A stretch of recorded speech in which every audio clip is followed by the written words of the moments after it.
ಖಾಸಗಿ ಬಸ್ಸುಗಳಲ್ಲಿ ಬಾಗಿಲು ಕಡ್ಡಾಯವಾಗಿ ಇರುವುದನ್ನು ಖಾತರಿಪಡಿಸಿಕೊಳ್ಳುವಂತೆ ಮಂಗಳೂರಿನ ಪ್ರಾದೇಶಿಕ ಸಾರಿಗೆ ಅಧಿಕಾರಿ ಶ್ರೀಧರ್ ಕೆ ಮಲ್ಲಾಡ್ ಅವರಿಗೆ ಸಾರಿಗೆ ಸಚಿವ ರಾಮಲಿಂಗಾರೆಡ್ಡಿ ಅವರು ಸೂಚನೆ ನೀಡಿದ್ದಾರೆ.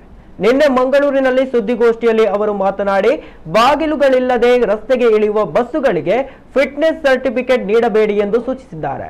ಹಬ್ಬದ ಸಂದರ್ಭ ಖಾಸಗಿ ಬಸ್ನವರು ಹೆಚ್ಚುವರಿ ದರ ವಸೂಲು ಮಾಡುವುದನ್ನು ತಡೆಯಲು 2300 ಕೆಎಸ್ಆರ್ಟಿಸಿ ಬಸ್ಸುಗಳನ್ನು ರಸ್ತೆಗೆ ಇಳಿಸಲಾಗುವುದು. ಗಣೇಶ ಹಬ್ಬದ ಸಂದರ್ಭದಲ್ಲಿ 1200 ಬಸ್ಸುಗಳ ವಿರುದ್ಧ ಕ್ರಮ ಕೈಗೊಳ್ಳಲಾಗಿದೆ ಎಂದರು.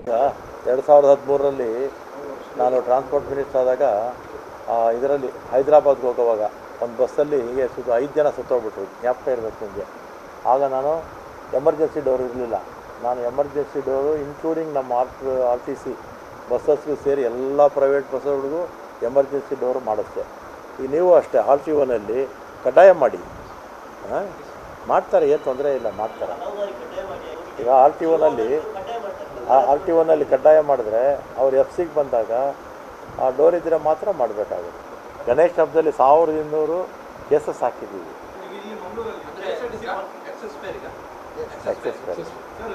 ನಾವೇನು ಮಾಡಿದ್ದೀವಿ, 2 ವರ್ಷದಿಂದ ಮ್ಯಾಕ್ಸಿಮಮ್ ಬಸ್ಸಸ್ ನಾವು ಹಾಕ್ಬಿಡ್ತೀವಿ. ಪ್ರೈವೇಟು ಒಂದು ಆಲ್ ಇಂಡಿಯಾ ಪರ್ಮಿಟ್ಟು, ಒಂದು ನಿಮಿಷ, ಆಲ್ ಇಂಡಿಯಾ ಪರ್ಮಿಟ್ ನಾನು ಕೊಡೋದಿಲ್ಲ, ನೀವು ಇವ್ರನ್ನ ಕೇಳಬೇಕು. ಈಗ ಒಂದು ನಿಮಿಷ, ನಮ್ಮ ರಾಜ್ಯದಲ್ಲಿರ್ತಕ್ಕಂಥ ಬಸ್ಸಸ್ಗೆ ನಾವು ಪರ್ಮಿಟ್ ಕೊಡ್ತೀವಿ. ಆಲ್ ಇಂಡಿಯಾ ಪರ್ಮಿಟ್ ಬಸ್ಸಸ್ಗೆ ನೀವು ಸೀದಾ ಗಡ್ಕರಿಯವ್ರನ್ನೇ ಕೇಳಬೇಕು. ಆಮೇಲೆ ಈಗ ಆಟೋಗಳು, ಗ್ರೀನ್ ಆಟೋ ಲೈಸೆನ್ಸೇ ಬೇಡ ಅಂತ ಹೇಳ್ಬಿಟ್ಟಿದ್ದಾರೆ. ಆಲ್ ಇಂಡಿಯಾ ಪರ್ಮಿಟ್ಟು ಕೆಲವೆಲ್ಲ ನ್ಯಾಷನಲ್ ಲೆವೆಲ್ ಡಿಸಿಷನ್ ತೊಗೊಂಡಿದ್ದಾರೆ. KSRTC, NW ಮತ್ತು KK ಕಲ್ಯಾಣ ಕರ್ನಾಟಕ 2300 ಬಸ್ಸಸ್ಸು ಹಾಕಿದ್ದೀವಿ ಈ ವರ್ಷ. ನಮ್ಮ ಬಸ್ಸಸ್ ಜಾಸ್ತಿ ಆಗಿದ್ರೆ ನಮ್ಮ ಏನಾಗುತ್ತೆ, ಸಹಜವಾಗಿ ಏನಾಗುತ್ತೆ, ಪ್ರೆಷರ್ ಕಡಿಮೆ ಆಗುತ್ತೆ. ಮೋರ್ ಬಸ್ಸಸ್ ಅಂದರೆ ಏನಾಗುತ್ತೆ, ರಜಾ ಅಲ್ವಾ, ನಮಗೆ ಬಸ್ಸಸ್ಸು ಇರುತ್ತೆ. ಆಮೇಲೆ ಸ್ಪೇರ್ ಬಸ್ಸಸ್ ಇರುತ್ತಲ್ಲ, ಅದನ್ನೆಲ್ಲ ಕೂಡ ಬಳಸ್ಕೊಳ್ತೀವಿ.